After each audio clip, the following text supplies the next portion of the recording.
Welcome back to my YouTube channel SKM study away of success. और class 10th यहाँ पे Hindi paper solution जी यहाँ आ चुका है आपके सबसे पहले आपकी एसकेएम स्टडी यूट्यूब चैनल पर। एसकेएम स्टडी वेबसाइट पर भी इसका सोल्यूशन उपलब्ध होगा, जिसका लिंक डिस्क्रिप्शन के अंदर दिया गया है। वेबसाइट को जरूर फॉलो कर लीजिए, साथ ही साथ चैनल को जरूर सब्सक्राइब कर लीजिए। और यहाँ पे फुल पेपर सोल्यूशन है आपके क्लास 10th हिंदी का, जो कि 24 मार्च आज खत्म हो चुका है। और मैं पेपर यहाँ पे लेके आ चुका हूँ, आपको पूरा सोल्यूशन करवाएंगे। ये आपका 801 एजी है, और जो आपका पेपर है, पेपर कोड है, वो आप कमेंट कीजिए, उस पेपर का भी सोल्यूशन आपको मिल जाएगा। ये आपका क्या है, ये आपका एजी वाला पेपर सेट है।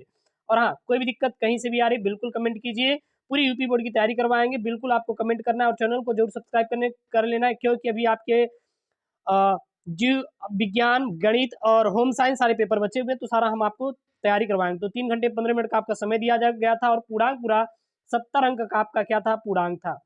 प्रारंभ के जो 15 मिनट दिए गए थे वो आपको प्रश्न पत्र पढ़ने के लिए निर्धारित किए गए थे। और यहाँ पे सबसे पहला ही प्रश्न बना था कि निम्नलिखित कथनों में से कौन सा कथन सही है, उसे पहचान कर लिखो, जो कि 1 अंक का आया था। झूठा सच के लेखक रामविलास शर्मा है।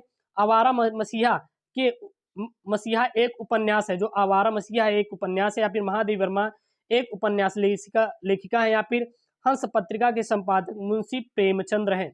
तो यहाँ पे एक कथन सही था, बाकी गलत थे। आपको राइट आंसर आपको कमेंट करना था, लिखना था, और कमेंट कीजिए कि आपने कौन सा टिक लगा के आए हैं।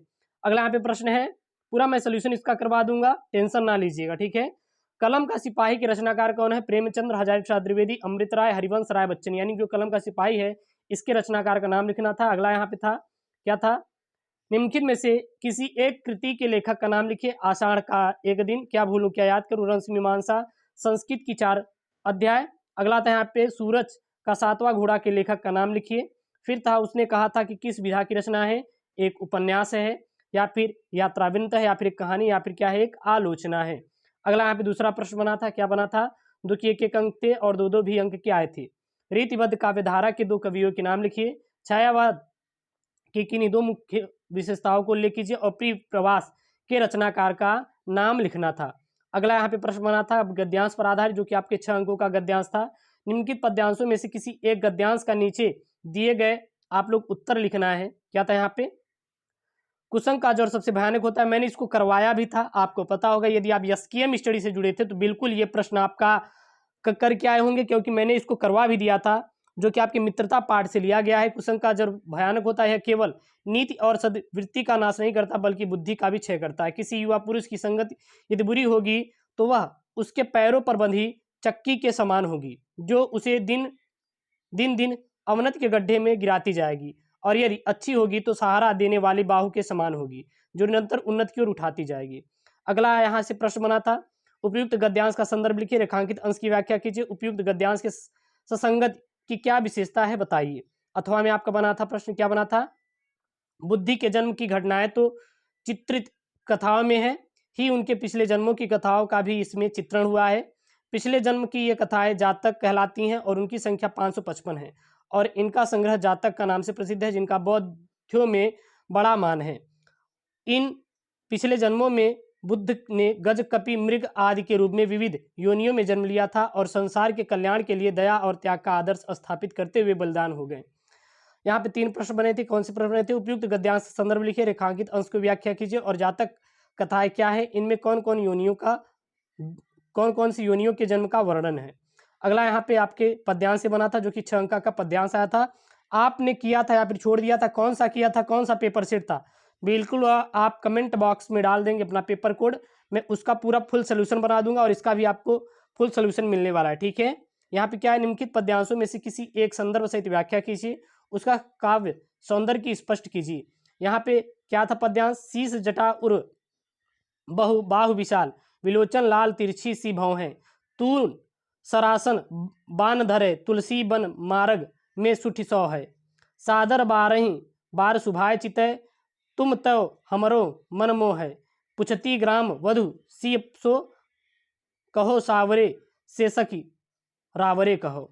अगला है यहाँ पे अथवा में, सच्चा प्रेम वही है जिसकी तृप्ति आत्म बलि पर निर्भर हो, त्याग बिना निष्प्राण प्रेम है, करो प्रेम प्राण निछावर, देश प्रेम वह पूर्ण क्षेत्र है, अमल असीम त्याग से विलसित, आत्मा के विकास से जिसमें मनुष्या होती है विकसित।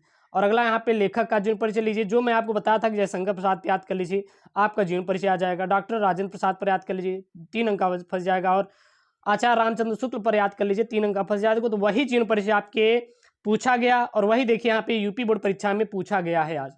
अगला कवि पर मैंने बताया था कि तुलसीदास सूरदास पर याद कर लीजिए। और देखिए तुलसीदास सूरदास का यहाँ पे बना हुआ है, जो कि 2 अंक का आपके 3 अंक का प्रश्न आया हुआ है। अगला यहाँ पे संस्कृत के गद्यांश पद्यांश पर आधारित है, जो कि 3 अंक का आपके प्रश्न बना हुआ है। संस्कृत का क्या है यहाँ पे यहाँ पे अस्माकम संस्कृत से लेके चेती तक, और मैंने इसको करवाया भी था। जी हाँ, 100% गारंटी ले रहा हूँ। जाके पुरानी वीडियो देख लीजिए कि एसकेएम स्टडी करवाया था। भले ही हमारी वीडियो ना वायरल हुई हो, लेकिन जो बच्चे देखे थे लगभग उस पर 3-4 के व्यू थे और वहां से ये प्रश्न बना था। इस बात की मैं 100% गारंटी ले रहा हूँ। अगर आपको मेरे ऊपर विश्वास नहीं हो रहा है तो जाके आप वीडियो देखिए और खुद देखिए कि वहां पे ये प्रश्न फंसा था कि नहीं फंसा होगा तो मैं पढ़ाना बंद कर दूंगा। जी हाँ, आप जाके देखिए तो सही, वहां पे ये प्रश्न आपका आया हुआ था। अगला यहाँ पे अथवा में हतोआ से लेके निश्चय तक। अब यहाँ पे आपको एक श्लोक लिखना था जो कि आपके पाठ्य पुस्तक में कंठस्थ हुआ हो, और मतलब पाठ्य पुस्तक में जो हो और आप याद किए हो और वो आपके पेपर में ना आया हो, उस श्लोक को लिखना था। अगला यहाँ पे संस्कृत अनुवाद के लिए था।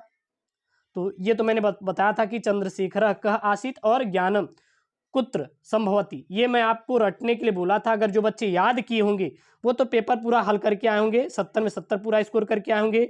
और जो बच्चे याद नहीं किए होंगे तो वो पेपर नहीं करके आए होंगे, मुझे पता है। जो बच्चे अगर मेरा वीडियो देख के गए थे वो तो इसको सॉल्व करके आए थे, और जो नहीं देखे तो बिल्कुल उनका कोई कल्याण होने वाला नहीं है। इसको मैंने बताया था। रस छंद अलंकार, इसको मैं बताया था कि आप लोग याद कर लीजिए। अगर आप याद करके गए होंगे तो बिल्कुल आप करके आए होंगे, अगर याद नहीं करके गए होंगे तो बिल्कुल आप छूट गया होगा, बस यही है। अगला यहाँ पे उस मतलब कि यहाँ पे उपसर्ग है, और मैंने इसको बताया था कि सु मतलब क्या होता है, सुप्रभात होता है, सुप्रभात होता है, मैंने ये बताया था। ठीक है ना। सुवेरा होता है, इसको भी मैंने बताया था। हाँ, अभी मतलब अभिमान होता है। हाँ, अभ्युदय होता है। अन मतलब क्या होता है, अनुमान होता है। तो ये जो है ना उपकार होता है, उपकार होता है, उपमय होता है। तो ये देखिए मैंने इसको बताया था, जो जो याद करके गए होते वो करके आएंगे। प्रत्यय, आई, नहाई, खटाई, यहाँ पे क्या है, हट, पनघट, पनघट। तो इस प्रकार ये प्रश्न बनेंगे उत्तर। और जो बच्चे करके आए तो कमेंट कर दीजिए इसका आंसर, नहीं तो बाकी तो मैं इसका सोल्यूशन दे रहा हूँ, मैं पूरा पूरा कर दूंगा। अब समास विग्रह से यहाँ पे आता उत्थान, पतन, चौराहा, जीवन मरण और त्रिभुज। फिर यहाँ पे पर्यायवाची आए थे, बादल का पर्यायवाची पुत्र गणेश, और कमल का पर्यायवाची। कमल का तो मैंने करवाया भी था, जो जो याद करके गए थे, और बादल का, ये 2 तो मैं करवाया था। जो इसको मेरा पेपर देखे होंगे वो कर लेंगे, नहीं तो फिर धुआं धुआं कुछ नहीं करके आएंगे। फिर यहाँ पे क्या है, तस्यम तद्भव से प्रश्न बना था। तस्यम लिखने के लिए धुआं, तालाब, जेठ, आग का। और यहाँ पे आएंगे तो संधि विच्छेद से प्रश्न बने थे। फिर यहाँ पे एक वचन मतलब विभक्ति और वचन के लिए, और फिर यहाँ पे धातु और लकार का प्रश्न बना था। फिर लास्ट में आते यहाँ पे संस्कृत का है, यहाँ पे दो का हिंदी में संस्कृत का अनुवाद करने के लिए था। और यहाँ पे निबंध, जी हाँ, निबंध काफी इंपॉर्टेंट है आपके लिए। मैं बताया था कि आतंकवाद, जनसंख्या, मेरे प्रिय कवि, और मेरा प्रिय कवि पे मैंने करवाया भी था। अगर आपको याद होगा, नहीं वेबसाइट पे जाइए, टेलीग्राम पे जाइए, मेरा प्रिय कवि मैंने कहा था कि आपका कोरोना वायरस पर निबंध नहीं आएगा, आप चूतिया मत बनिए। लेकिन आप लोग सब चूतिया बन के गए हो, मैं सीधा कह रहा हूँ, सब चूतिया बनाए हैं आपको। जो जो फर्जी डाल दिए थे कि कोरोना वायरस पर निबंध आया, तो वो निबंध देखिए आया ही नहीं। अब बताइए, जो आप पढ़ के गए थे नहीं आया ना। मैं आपको कह के गया था कि पर्यावरण पर याद कर लीजिए, जनसंख्या पर नियंत्रण, आतंकवाद पर, मेरे प्रिय कवि पर, लेकिन नहीं, आप लोग को बस वही चाहिए कि जो है बस पढ़ लीजिए। तो भले ही आप लोग मेरे पर विश्वास करके वीडियो नहीं देखे, लेकिन जो मैंने बताया था वो चीज वहां पे आई पेपर में।